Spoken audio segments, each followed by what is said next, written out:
Една от новите професии, родили се от бурното развитие на изкуствения интелект, е промпт-инженер. Какво е промпт-инженер? Промпт-инженер е специалист, който се занимава със създаването на промпт за езикови модели като ChatGPT и BART. Промптът е текст, който се подава на езиков модел, за да генерира той текст, да превежда текстове от един на друг език, да пише различни видове креативно съдържание или да отговаря на вашите въпроси, предоставяйки исканата информация.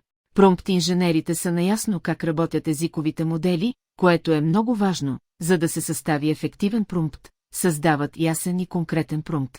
Промптът трябва да описва точно какво искате езиковият модел да направи. Тестват различни промптове, за да намерят този, който генерира най-добрия резултат. Оптимизират промптове. Промпт-инженерите могат да оптимизират промптове, за да получат най-добри резултати от езиковия модел.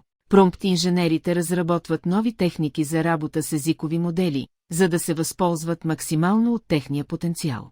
Промпт-инженерите помагат езиковите модели да се използват по най-ефективния начин и да се гарантира, че те генерират най-добрите възможни резултати. Уменията, които са необходими, за да сте успешен промпт-инженер, са силни комуникационни умения. Промпт-инженерите трябва да могат да общуват ефективно с екипи от програмисти, изследователи и други заинтересовани страни.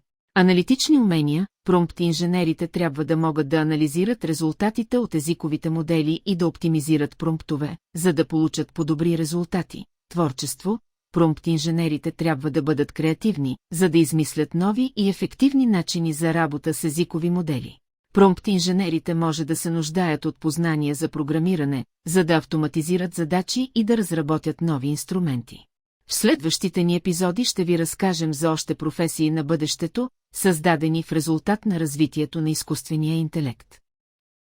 Абонирайте се за YouTube канала ни InfoBook за още интересни новини и полезно съдържание.